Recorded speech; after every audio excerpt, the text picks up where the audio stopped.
Hey folks, Quill18 here, and welcome to the second video in our EVE Online guide for complete beginners. In this episode, we are going to complete the in-game tutorial, which is going to teach us a little bit more about constructing our ship, doing a little bit of combat, as well as skills. Starting in the next episode, we are going to be looking at career agents and doing some things like mining. Episode 4 will likely be looking at the exploration career stuff, which is totally amazing and awesome. Now, two things, despite we're talking about these different roles, right? Combat stuff, mining stuff, exploration stuff, there are no classes in EVE Online. Any character can do anything. In addition to that, there's no experience points and no levels. The only thing there are skill points and where you apply them. And at this point in the tutorial, the game would like us to go ahead and start some skill training, which you always want to be training skills. So, because of various reasons, the old tooltip that was there, but what she wants to do is us to open our character sheet. So we're going to click on our lovely face over here, and this is going to open up the character sheet, which will not look like that for you. It will look, there we go. It will look more like this. Sorry, I had something collapsed in over here. So here's your character. Here's my lovely 80s action hero, terrible figure face over here. We get some information. We get our name, when we were born. We're currently an alpha state clone. That is a free account over here. There's certain things you can, there's a lot of things you can do as alpha. You can play the game for a very long time and be very satisfied as an alpha clone, but you can also upgrade to an omega clone, which unlocks a few more things. We'll look at those a little bit later. Current system over here, my alliances, you know, I'm part of the Galente and whatnot, but that doesn't matter too much. There's lots of little tabs to look at, and I do encourage you to go through and look through this. Hey, you can type up your own biography and everything. It's kind of excellent. Lovely. But for the tutorial, we're supposed to be on the skills tab over here, which is what opens by default normally when you open your character sheet. So Aura says, before we proceed, let's start training a skill. Skill training is vital to your, or for your progression, and the skills you choose will prepare you for your path in the stars. Under the skills tab, pick a category and pick a skill you wish to train. I would recommend the category Spaceship Command and the skill also called Spaceship Command. All right, well, we may disagree with Aura. I don't know. We'll see how it is. So we're going to hide her for a second and look at the character. So in the skills, there are many different categories of skills over here. Spaceship Command is a category of skill, and there are actually 81 different skills in this category. Now, you probably won't see all these by default because this little pull-down menu is probably set to have prerequisites for, which is probably a better choice than show everything. You can also say can train now. So these are the skills I can train currently, but if I go here, I also have prerequisite for a few of these skills. I'd have to buy a skill book to start learning those. We'll talk about that a little bit more in the future. I'm going to go ahead and shrink this top bar down so that we have a little bit more room to work with over here. We'll shrink the training queue just a little bit so I can talk about things. So again, many different categories of stuff over here and many different skills that you can learn. Now, we are going to get into the nitty-gritty of these skills later on when we look at various jobs that we might do, for example, mining or exploration, or in fact combat. And especially with things like combat, we're going to look into specific skills when we figure out what kind of weapons we might be using and why you might use different weapons. So as a Galente person, we are big fans of small hybrid turrets. As a Caldari, I think you'd be using, missiles or small projectile turrets and so on and so forth. You might start with slightly different skills, and your ships might be, by default, sort of oriented in one way. So what skill do you train? Well, you know what? I'm going to kind of agree with Aura for now. We're going to queue up Spaceship Command. So in the Spaceship Command category, there's a Spaceship Command skill over here, and the reason I think she recommends it is because all it does is make all your ships, no matter what kind of ship you pilot, they'll all be slightly better. It's going to improve your ship agility by 2% per skill level. So for every skill that you have in Spaceship Command, your ships will be slightly more agile, helps them turn faster, big implications in combat, but even outside of combat, it's really handy to have a ship that maneuvers a little faster. Now, we already have 3 levels in this skill. So as a starting character, we started with that. Hey, that's lovely. And we have the ability to train a 4th level. That gray pip over there, we can do it. The yellow blocks here, these are Omega only. You can't train 5th level of Spaceship Command unless you have an Omega account. So it's worth noting there, but that's going to be fine. So I can train the skill. If I mouse over, there's a pop-up window. I can go and hit train level 4. And of course, like anything else in the game, you can right-click on it and say, hey, add level 4 to the queue, please and thank you. So this skill is actually going to take 1 day and 17 hours to train in real time. And this applies whether you're logged in or logged out. If you log out and you come back in 2 days, you will have finished doing this. Now, that doesn't feel very exciting necessarily. Now, some skills don't take as long. The first level of a skill takes very little time, second takes more, third takes more, so on and so forth. So getting the first few levels in a bunch of different skills is super fast. For example, we already have the first level of Mining Frigate. We could go and get the second level of Mining Frigate. It would only take 2 hours. So it's a little bit faster. And then if we were just getting the first level of something, it could be like 10 minutes to get the first level of a skill. Now, as an alpha character, once you have queued up a day of stuff, you can't add more things to the queue. If I want to add another skill to this queue, because this is 1 hour, or 1 day, 17 hours. If I want to add Mining Frigate, so let's say I try to train level 2, does not fit in the training queue. If I canceled this, what I could do, and it remembers my progress. You can see that this square has sort of got a slash through it because we have some progress towards that skill level. If I instead queue up Mining Frigate and then Spaceship Command, that's fine because it doesn't stop you from adding things that put your queue over a day. It just once your queue's over a day, it doesn't let you add any more. One of the advantages to upgrading to Omega is that there's no limit to how many skills you can queue up. You could load up like 6 months worth of skills in here if that's your plan, and that's totally okay. The other advantage, in addition to unlocking more categories of stuff, is that you actually do learn skills twice as fast as well. So Omega is quite nice, and I believe if you do make a new account like this, we got a little pop-up over here. I think your first month is like half price or something like that if you want to go that route. But you don't have to rush it. You don't need it right away. It's going to be a-okay. There may also be some unallocated skill points over here. As a new character, you might get some as a bonus. Depending on how you sign up for your account, you may also have a gift waiting for you. There you go. Here, I've got some bonus skill points waiting for me over here. I think because of the current event that's going on. I do have to be in a station to be able to claim this, so we'll just wait on that. And also, if you do the sign up versus like with the recruit a friend, I think you'll get like 750,000 skill points as a bonus, which is a lot. For example, Spaceship Command over here. It doesn't actually show in this pop-up. Hold on. If I cancel this and I go here, Spaceship Command is 256,000 skill points. So basically, and this is like almost 2 days worth of research, right? So basically, with the recruit a friend thing, you get like 6 or 7 days worth of free, of skills acceleration, which is really handy when you start off with.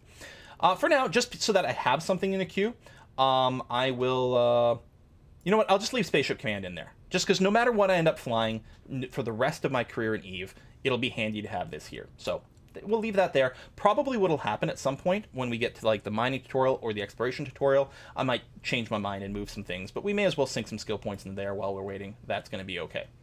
All right, so Aura should be pretty happy with that. Excellent. Done. And your skill training is now complete. I will notify you when the skill training has been completed. Now let's go back to the agency and the tutorial. We'll do the next step. And we'll try to go through these a little faster because they will mostly be similar. We'll activate the next one, measuring the threat. Larger vessels are not always more effective against ship-to-ship combat. The smaller a ship is, the more difficult it is for turrets to track it. Warp to the site using Warp 2. So we're going to go to the next area. And this is very true. Now, the math and the mechanics behind this are not something that you're going to want to get into at this point in EVE Online, but very small ships that have a very small signature, as well as ships that can move, again, you want to be moving relative to the person you're fighting, not towards or away, but kind of sideways, which is what orbiting does for it. If your ship is fast, if your ship is small, big giant ships with huge giant guns will not be able to hit you. In fact, it's entirely possible they will literally never be able to hit you at all if they're just trying to use big giant artillery against you, which is kind of amazing. That's why the amazing thing about EVE Online is even if you're a new player and even if you're just flying small ships, you can still be a massive threat. So we got the Circadian Seeker over here. I'm going to control click it to target it. I'm going to ask to orbit, and then once we're locked in, I'm going to start firing at this guy. Boom. There you go. And I think for this encounter here, I think they gave this guy fairly, I don't know, he is hitting me there, but I'm moving mostly towards him at this point. Keep that in mind. So once we start moving a little bit more laterally to him, oh, he's using heat-seeking missiles. I don't know if this I don't know if this tutorial step actually has anything to do with anything other than letting you know, well, big ships might have a hard time hitting you. I guess that is true. Although big ships can be designed in other ways to deal with small little frigates. Like, well, actually, we're flying a Corvette here, including things like drones and whatnot. But again, you don't have to worry about that right now. Sort of beyond the point. So we're just, or beyond the topic. Oh, we could dodge a little bit more if we went ahead and turned on the afterburner as well. We went ahead and blew this guy up. He does have some loot behind, but again, it's not going to be worth anything. A few metal straps or a civilian component or something, so I'm not going to worry about it. We've got another ship here, so I'm going to go ahead, control-click to lock on. I will orbit. Again, instead of control-clicking, I like it because it's fast. You could just click him, you can right-click to lock, or with him selected, you can hit the lock button. There he is. He's locked on now, and we're going to try to close to an orbit. I've targeted him with my gun. Pew, pew, pew, pew, pew. I gotta say, these missiles look super cool. I don't think I've ever flown a ship that uses missiles. And I'm kind of tempted to do it just because they look so amazing. Yeah, it's very tempting. So we'll go ahead and shoot this guy.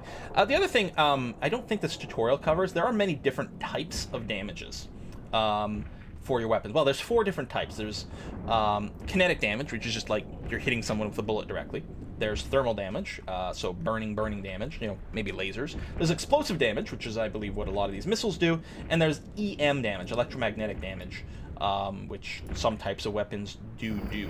Different types of defenses have different strengths and vulnerabilities versus them. For example, I think shields are quite good against explosive damage, but quite weak against electromagnetic. Again, more advanced than you need to worry about right now, but it's interesting that all this is in here. All right, we got to do the next step of the tutorial. Again, we'll try to burn through these fairly quickly. Skill training completed. So now Aura's going to tell us about the afterburner. It's a module you can turn on and off, and it lets you go places faster. So, oh, she wants me to activate it. So I'm actually going to have to stop this module and then turn it back on. There you go. I think I tried turning it on before it turned off completely. And now she wants me to warp this site. It's interesting. It tells us to turn it on, but warping will turn it off again anyway. So, but yeah, it acknowledges that, yep, this is a module that's there. One thing that's interesting about Eve is the game only ticks or processes things once every second. This is one of the reasons it's not a very twitchy game. If you do try to do more than one thing in a second, it'll only take like the last click basically of whatever. Well, you can sort of do more than one thing in a second as long as they're different things. But if I try to turn the afterburner on, off, on, off, on, off, all in the same second, it's not going to do that. It'll only care about the last click that I put in, basically. So again, you don't have to freak out in case of emergencies. Player versus player combat, it can get pretty hairy. But other than that, just breathe. It's okay. All right, sleeper rift, some sort of sleeper gate. We've been spotted. Yeah, all right. So we're gonna have to blow up another ship over here. At this point of the tutorial, seems pretty stale. If you double click on something, which I just did, it will approach. So this starts me moving in the right direction. And again, with it selected, I'm gonna say, hey, I would like to lock the target, and I would like to orbit. As soon as the locking is done, which is what that timer is there, we're now locked. I'm gonna start shooting. You can increase the speed. There's various things you can do that increases the speed that you can lock onto a target. There's also a maximum range that you can lock onto targets, and that depends very much on your ship as well as a large amount of skills that you might have. Interestingly enough, you can do the invert. You can actually start screwing up other people's ability to lock onto you. I'll put the afterburner back on for the combat here. There's electronic warfare stuff that you can do, which makes it so that ships can't lock onto you from very far away. They'll have to get very close before they can lock onto you. Not only that, I think you can impact the speed at which they lock onto you, and you can do it in such a way that you're screwing up enemy ships, so they won't be able to necessarily lock onto any of any ships in your fleet properly. And that's another thing that you can do with the relatively small, simple, and cheap ships and participate in these massive fleet battles, right? You've got these huge battleships dueling against each other in space, and you're just here with a little frigate screwing up the enemy ships so they can't lock onto your ships. And meanwhile, you're small and light, and the big ships won't be able to hit you as well. On the other hand, an organized fleet will probably have other ships that are built to deal with little scrappy dudes like yourself over here. Looks like we're having a hard time actually staying within the orbit range that I've selected here. I think this guy's moving around fairly quickly as well.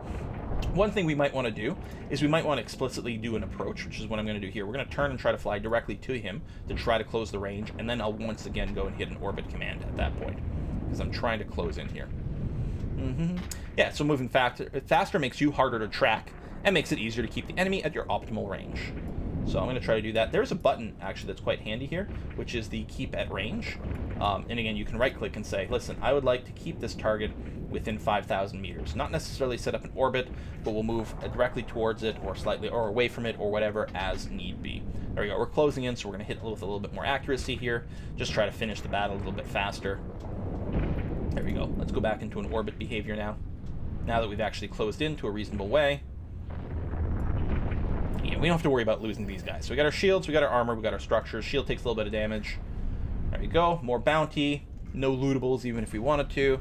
Now we're going to upgrade our ship. Excellent. Locate a station in space, right-click on it, and choose dock. So our stations are these little squares, so I'm going to right-click on this and choose dock. So unlike the first time we did this in the previous video, I'm not manually aligning or warping and then manually docking. I'm just saying dock, so my ship's going to align, it's going to warp, and then once we get there, it'll automatically dock.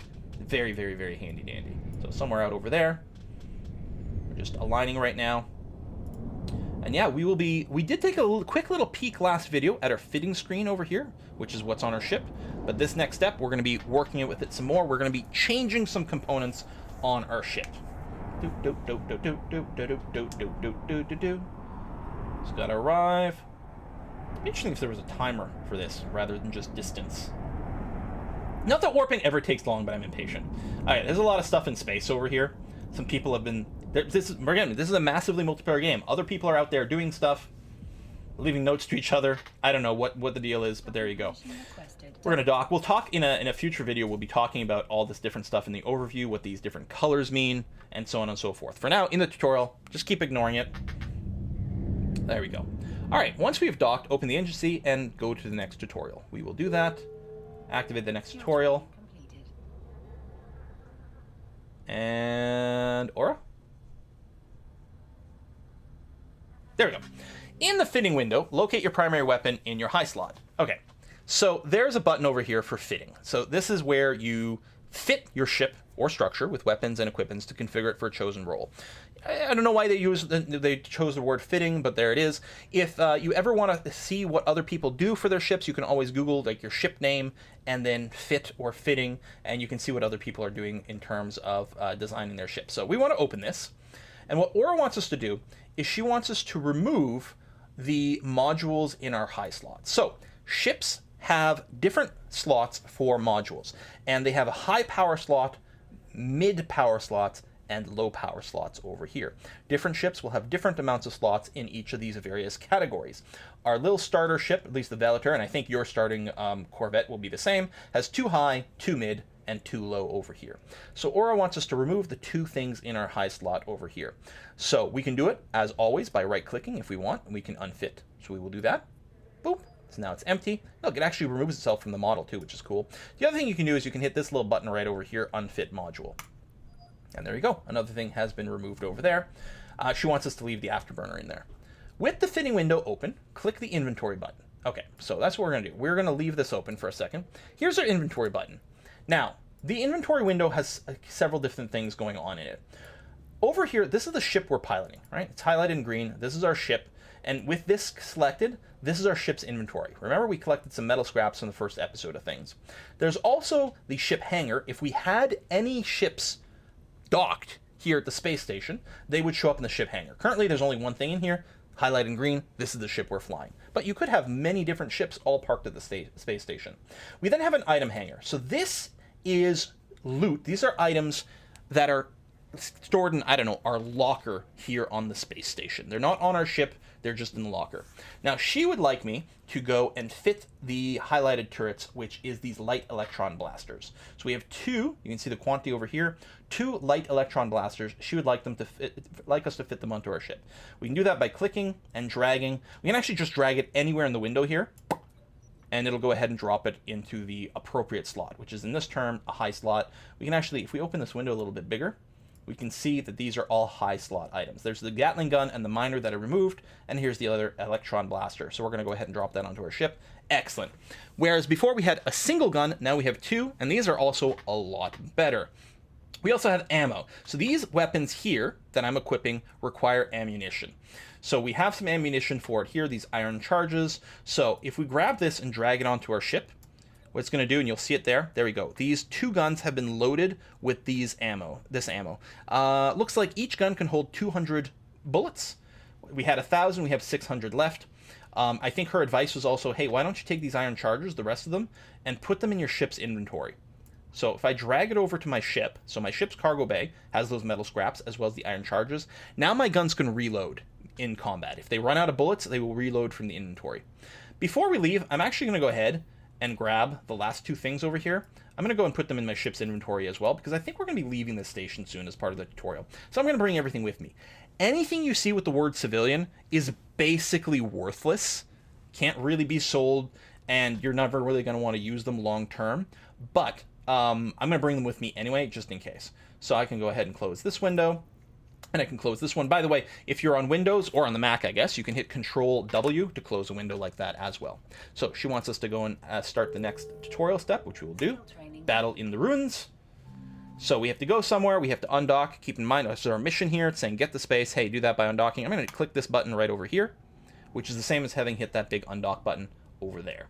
So now we're feeling badass. We're going to do so much more damage than before. Now, we didn't actually look at the stats of these various weapons. That's something we will look at later when we're going to be making our own fittings and tuning our ships for various behaviors. But right now, we know this is going to be pretty good. So, Battle in the Ruins, combat. We are going to warp to this location by clicking there. So our ship's automatically going to align. So our destination's somewhere out there. And again, you don't actually have to worry about hitting a planet while you warp. Vroom. There we go. So we're closing in. We'll have to do one more round of fighting. I know, the tutorial, I gotta say, gets a little bit samey by the end of it. I think they probably could have compressed it by dropping a couple of steps, if I'm honest. But definitely not this one. Teaching how to equip guns, very nice. So we got a couple of foes over here, a couple of sentry towers. Now here's the thing, if I mouse over these guns, my optimal range has changed. Look, the optimal range for these guns is 1,760 meters.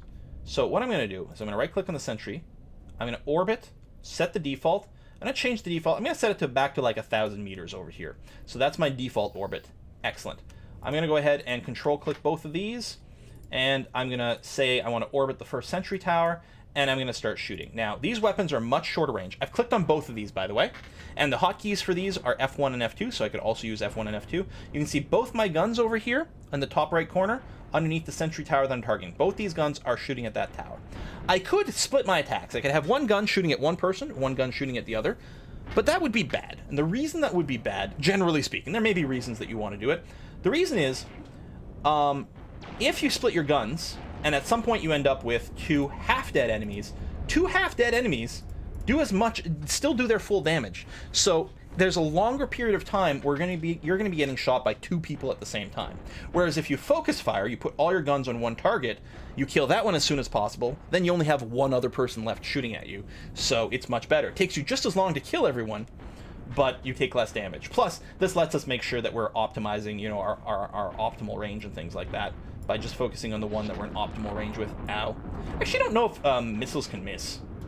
I really know very little about missiles. There we go, we've blown up another one. Oh, there's a secret eluder over here. I'm going to double click on them.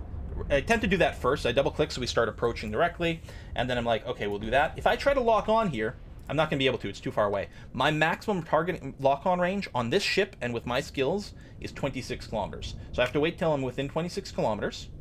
It's 27. And as soon as I'm within 26, this should light up here. Not in target range. Oh, actually, I don't know if I have to refresh it, or it could be that just it was a rounding, because I was probably at 26.8, and I needed to be within 26.3 or something like that, so that may have been it. Anyway, I've locked on. I'm going to start shooting. Now, what I'm going to do is I'm going to drag this weapon onto the other one. There you go. Both my weapons are now on one button, so I just have to hit this one button. So if you drag modules, you can combine them. There's also a little handy button over here, so this will let us ungroup our weapons. Oh, I can't actually do it while they're shooting, but you can ungroup them again, and so on and so forth. I tend to group my weapons on these small frigates because you don't have a lot of guns. They tend to be the same gun, and you tend to want to target the same thing. But you might be in a situation where you've got a bigger ship, maybe you've got a combination of long-range and short-range weapons for different things, so you may want to organize your groups differently. But here, it's quite handy to combine these two. Oh, turn on the afterburner, and make sure we're on orbit mode over here. And we're just going to go ahead and blow this guy up. But yeah, we have to get quite a bit closer before we can start hitting this guy accurately. If you are playing Gallente, so small hybrid turrets are Gallente's weapons of choice. And there are two variants of small hybrid turrets. There are blasters, which is what I'm using here. Blasters do really big amount of damage, but you have to be very close. The other thing that the small hybrid turrets they use are railguns. Railguns have much longer range. They don't do as much damage, but they have much longer range. So which one is better? Well, depends on what you're doing. For just fighting these sort of NPC mobs, I'm quite a big fan of like short range, high damage weapons. Mostly because they're not that intimidating, generally speaking. So I just want to kill them as quickly as possible. Plus, how intimidating can something be if it's dead? We've got another target here. Double click to start moving towards it. I'm going to control click to start targeting it because we're within range. And then I'll say, okay, start orbiting. And maybe I'll save some ammo here because we have very little accuracy at 20 kilometers. Because again, if we take a look, our optimal range is 1700 and the fall off is another 3300. So really, like once I'm within say 5 kilometers, 5,000 meters, then I'll turn it on. I'll still miss a good number of shots, but I'll have some chance to hit. I won't literally just be throwing away money. Again, bullets are really cheap, so it's not much of a problem. But yeah, may as well, you know, token effort. Here, let's take a moment to reload. If I right click on these, I can reload all my guns.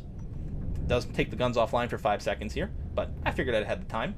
You can also do, I believe, Control R is the hotkey for reloading. It's always a good habit after every combat to go ahead and reload all your weapons so that when you get into the next combat, you'll start off full. So I'm missing a lot. There you go, starting to hit as I close in. I don't have to get to 1700. But again, if I get to within 1700, then my miss chance will go very low. Oh my god, there's tons more opponents. So again, I'm going to double click. I can't lock onto them yet. I'm just going to double click so I start moving towards them. I do have my afterburner on. I'm going to hit Control R to reload, because I may as well. I got nothing else to do right now. That's quite a bit of enemies over there, but I think we'll be okay. So we'll prep, we'll tell, okay, orbit, and yeah, the lock target just lit up, so I'm going to hit that because we're within range. In fact, I'm going to go Control click, Control kick. I'm going to lock multiple targets. I'm just going to shoot at the closest one. I'll wait until we're a little closer, just to avoid burning ammo for no reason. I'm going to try to lock onto the 4th target. I'm not going to be allowed to. My current skill slash ship slash whatever only allows me to lock 3 targets at a time. But it's very easy to get a skill so you can lock more target. Not that there's that much point or reason to lock more than this. I find it convenient. So, alright, we're closing in a little bit here. We're going to start firing at this guy. Boom, boom, boom. He's a larger ship as well, so it's going to be easier for us to hit him. Ship size is a big part of the game. Let's, okay, he's dead. So the next ship here, I'm going to hit F1 to start shooting it. I'm also going to say, hey, I'd like to orbit this guy. If I take a quick moment, if I open my ship fitting, under defense, not defense, under targeting, there's a value here that's signature radius. It's effectively how big your ship is and how easy it is to hit. So different ships have different signature radii, and that will make them easier or harder to hit. Again, range, lateral speed, all those things come into play. You don't have to like care about those numbers right now, but it is very interesting again that it's there. And later on, when you're trying to be an expert and be like the best PvPer, you're really going to want to sort of like min-max those numbers just to take advantage of as much stuff as possible here. But for now, we're just going to keep blowing up these big ships. And this is slightly too overlong, in my opinion, tutorial. On the other hand, one of the reasons I think they may give you this many targets, each one of these ships is giving you money. They all have a bounty, so these bounties, this ship here has a 10,000 ISK bounty. Every time we kill one of these, it gets added to our bounty queue. Bounties get paid off at regular intervals. You don't get the money instantly, but you'll get it within probably a few minutes. And it'll just accumulate all the bounties. So the next time we get a bounty tick, we'll get $30,000 or $40,000 or whatever it is, depending on how the timing worked out. All right, everything's been cleared up. We do have some extra cargo here. There we go, civilian afterburner. Again, anything with the word civilian is basically has no value, but I will give you a slight hint here. If you can, collect another civilian afterburner or two, it'll actually make a step in a coming career thing slightly easier. I'm going to see if I can snag a second one. I guess we have one on this ship, so because I have a civilian afterburner equipped. Just in case you were wondering, equipping more than one afterburner does not help. So I'm going to pick up another one over here. There you go. And I won't bother. Again, they basically have no value, but that's fine. I'm going to close this, do the next agency mission, and now your career awaits. So this mission is going to ask us to travel, or to travel to a place where a career agent will be. So we're going to go and complete the step of traveling there in this episode. So she says, in the agency, go to the Agents and Missions tab. Okay. Then go to the Career Agents tab. Now, there's Mission Agents and Career Agents, and the way they work is fairly similar. Career Agents are basically mission agents that are sort of more tutorial. They will introduce you to various game concepts, and Career Agents also give you free stuff. Lots of money, some free ships that are appropriate for the various roles, some various modules and various things like that. There's 5 different Career Agents. There's business, exploration, industry, and military, and an advanced military. Do each one of these. First of all, it's a great way to learn. Secondly, oh my god, you're going to get so much free stuff. It's amazing. I think you can actually do each one of these 3 times each, and it may be worth doing that. Just to start things off. At the very least, do each one of them at least once, because, yeah, it will really get you set off. Each one of these happens to be in the same area. They're all in the Cowster system, which is 3 jumps away, if we see here. And specifically in the Cowster system, they're all at the Federal Navy Academy. Where are we is a great question. We're going to answer that next time. Hint, we're in the Stirpin system. So next episode, we're going to talk about navigation. We're going to get our way over here, how to navigate the map of the galaxy. Check it out. Here's we are. Here's we are. Yes, good English. We're in the Stirpin system. Zoom out, zoom out, zoom out, zoom out, zoom out, zoom out. These are all stars that you can visit all over the frickin' place. Not only that, but there's actually a bunch of stars that will, or systems that will not be even listed on here because they're only accessible through wormholes and things like that. There's so much stuff to do in this game. It's kind of obscene, actually. It's kind of amazing. So we are going to be doing a travel. Oh, we're going to be going to the Cowster system right over here. That's what we're going to do next time, folks. And we're going to start on the mining agent specifically. Which actually, I say that, I think it's the industry career path over here, which is going to teach us about mining. It's also going to teach us about processing stuff, as well as using blueprints to create items. Very exciting stuff. And then I think after that we'll do exploration. Then after that maybe we'll do some more combat or something. We'll see how it goes. Thanks for watching, folks. I'm going to see you guys next time. Bye bye.